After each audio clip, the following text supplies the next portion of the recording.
Richard Ferrand, nouveau président du Conseil constitutionnel, et ses 8 membres vont être scrutés de près.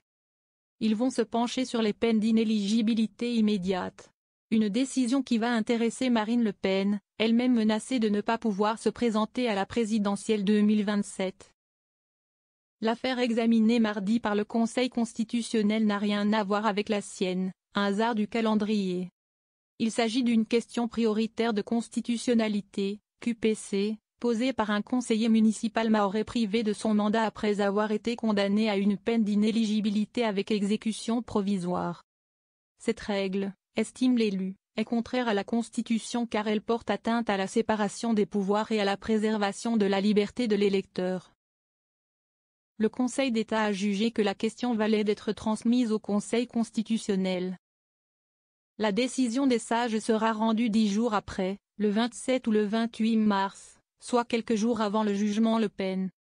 La chef de file du Rassemblement national saura le 31 mars si le tribunal correctionnel de Paris suit ou non les réquisitions du parquet, qui a réclamé contre elle en novembre une peine d'inéligibilité avec exécution provisoire, s'appliquant immédiatement, même en cas d'appel, dans l'affaire des assistants d'eurodéputés du Rassemblement national. La demande de peine d'inéligibilité était attendue, car elle est obligatoire en cas de condamnation pour détournement de fonds publics. Mais celle d'exécution immédiate l'était beaucoup moins, et avait scandalisé au RN et au-delà.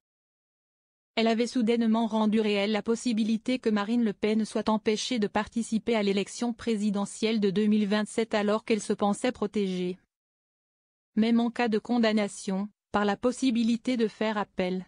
Si je suis interdite de me présenter avec exécution provisoire.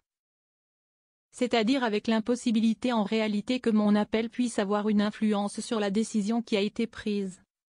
Ce serait incontestablement une décision profondément antidémocratique, puisqu'elle priverait le peuple français de potentiellement choisir sa future présidente de la République, a déclaré récemment celle qui avait estimé au lendemain des réquisitions que sa mort politique était réclamée. Accord secret. L'imminence de cette décision n'a pas manqué d'alimenter les soupçons de députés sur un éventuel accord secret entre le RN et Richard Ferrand. Tout juste nommé président du Conseil constitutionnel, le RN ne s'étant pas opposé à sa nomination, contrairement à la gauche et à la droite. Le cas de Marine Le Pen est inédit, mais on sait déjà que le Conseil constitutionnel goûte assez peu au principe de l'exécution provisoire. C'est en effet à lui qu'il revient, concernant les élus nationaux, de déchoir de leur mandat les parlementaires condamnés à une peine d'inéligibilité. Mais il a toujours refusé de le faire en cas d'exécution provisoire, considérant que la décision n'était pas définitive. Passage en force.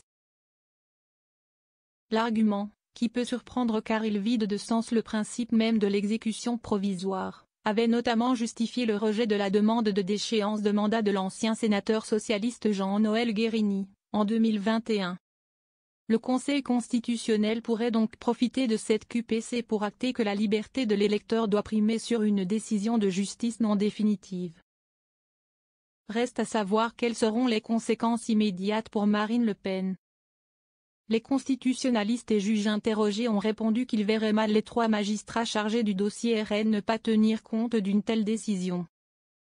Mais s'ils décidaient, comme le parquet, que les faits jugés méritent cette inéligibilité immédiate, ils pourraient tout à fait passer en force et prononcer la peine qu'ils veulent, au risque de rendre une décision fragile pouvant tomber en appel ou en cassation.